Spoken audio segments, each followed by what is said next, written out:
اعوذ باللہ من الشیطان الرجیم بسم اللہ الرحمن الرحیم۔ ناظرین، آپ کے لیے بہت شاندار وظیفہ لے کر حاضر ہوئے ہیں۔ یہ وظیفہ آپ کے لیے ایک معجزہ ہو سکتا ہے۔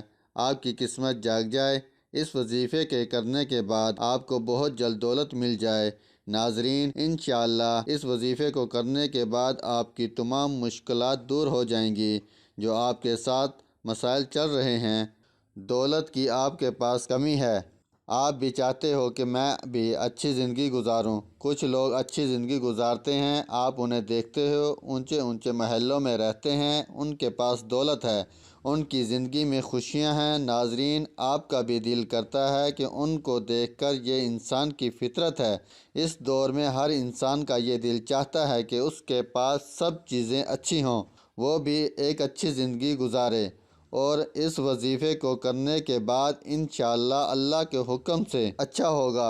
لیکن اگر آپ نے یہ وظیفہ اچھی طرح کر لیا، انشاءاللہ آپ کی تمام مشکلات جاتی رہیں گی۔ ابھی تو آپ کے پاس اتنی دولت ہوتی ہے کہ گھر کا خرچہ ہی بڑی مشکل سے چلتا ہے۔ گھر میں بہت سی مشکلات ہیں، مثلاً بچوں کی فیسیں دینا، بل دینا، مکانوں کے کرائے دینے ہیں۔ اگر کسی بہن بھائی کا گھر نہیں ہے، اللہ پاک اسے اس کا گھر دے، آمین۔ آپ بھی بول دیں۔ جس کا گھر نہیں ہے، اگر آپ کے ساتھ مشکلات ہیں، آپ کی زندگی تنگ ہو چکی ہے، آپ کے پاس دولت کی کمی ہے، آپ کام کر کر تھک چکے ہو، تو اس وظیفے کو ضرور کرو۔ انشاءاللہ ہو سکتا ہے آپ کی قسمت بہت جلد چمک جائے۔ آپ کا ستارہ اگر عروج پر ہوا تو آپ کو بہت جلدی اس وظیفے سے فائدہ ہو سکتا ہے۔ یہ سب کچھ اللہ کے حکم سے ہوگا۔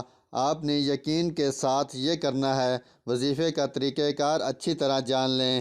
اس وظیفے کو کسی بھی وقت کر سکتے ہو، چاہے آپ رات کو کر لو یا دن میں کر لو یا کسی بھی نماز کے بعد کر سکتے ہو، تہجد کے بعد بھی کرنا چاہے تو کر سکتے ہو۔ ناظرین، میں اس لیے تفصیل بتا رہا ہوں، اکثر میرے بہن بھائی اس شک میں رہتے ہیں کہ وظیفہ کس وقت کرنا ہے۔ میں آپ کو بتا رہا ہوں، آپ اس وظیفے کو کسی بھی وقت کر سکتے ہو، جب بھی آپ کو وقت ملے۔ اس کے بعد مرد عورت دونوں کر سکتے ہیں۔ ناظرین، کوئی بھی میری بہن بھائی اس وظیفے کو کر سکتا ہے، کوئی بھی پابندی نہیں ہے۔ اس کے بعد آپ نے درود پاک پڑھ لینا ہے۔ یہ درود پاک آپ نے 7 مرتبہ پڑھنا ہے، اچھی طرح آپ نے پڑھنا ہے۔ آپ نے اس وظیفے کو کرتے وقت جلدی نہیں کرنی ہے۔ میں آپ کو بتا رہا ہوں، بڑے آرام سے آپ نے یہ وظیفہ کرنا ہے۔ اس کے بعد آپ نے اعوذ باللہ من الشیطان الرجیم بسم اللہ الرحمن الرحیم آپ نے پورا پڑھنا ہے۔ اس کو بھی آپ نے 7 مرتبہ پڑھنا ہے۔ اس کے بعد آپ نے استغفار کی بھی ایک تسبیح کرنی ہے، صرف 21 دانوں والی تسبیح کرنی ہے۔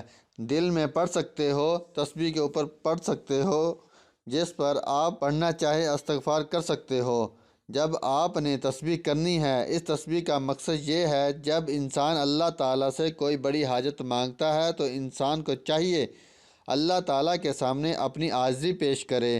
عاجزی اللہ کے سامنے پیش کرنے کا ایک یہی طریقہ ہے کہ انسان اللہ تعالیٰ کے سامنے استغفار کرے، توبہ کرے۔ جانے انجانے میں انسان سے گناہ ہو جاتے ہیں۔ اگر میرا کوئی گناہ، میرے بہن بھائی گناہ سے بچتا ہے، بچنا بھی چاہیے، بہت اچھی بات ہے، لیکن پھر بھی انسان سے جانے انجانے میں پہلے کچھ گناہ ہو چکے ہوتے ہیں۔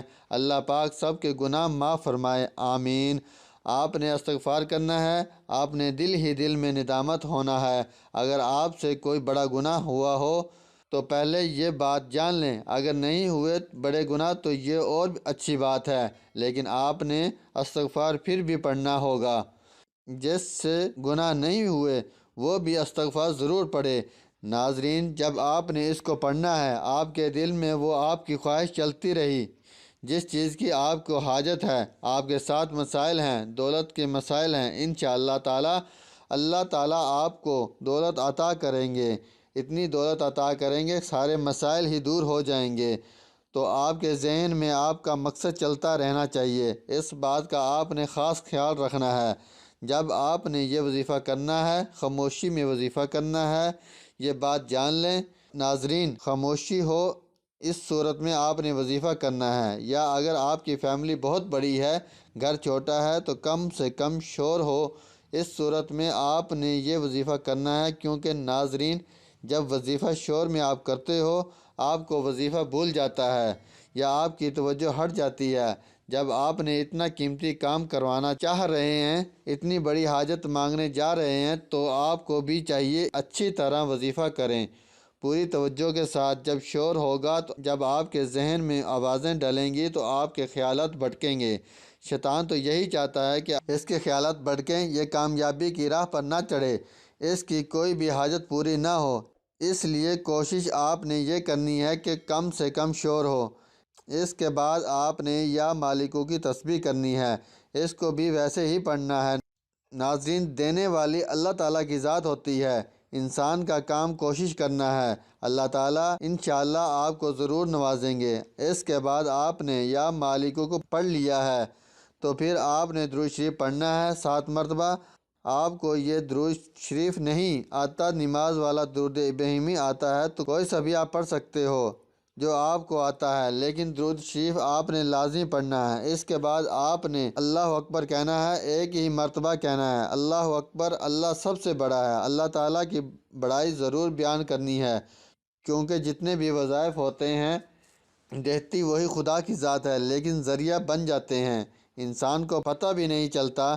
ایسی جگہ سے رزق ملتا ہے کہ جو انسان کے خیالات میں بھی نہیں ہوتا۔ یہاں سے میرا کیسے وسیلہ بن گیا، انشاءاللہ آپ دیکھو گے کیسے آپ کے حالات بدلتے ہیں، اور اللہ تعالیٰ کے حکم سے آپ کو دولت ملے گی انشاءاللہ۔ آپ نے یہ وظیفہ کر لینا ہے، وظیفے کی برکت سے ہی اللہ تعالیٰ آپ کو دولت عطا کریں گے، آپ کو معجزاتی طور پر انشاءاللہ ایسے ذریعے بنیں گے، آپ کو اتنی دولت ملے گی کہ آپ خود ہی حیران ہو جاؤ گے۔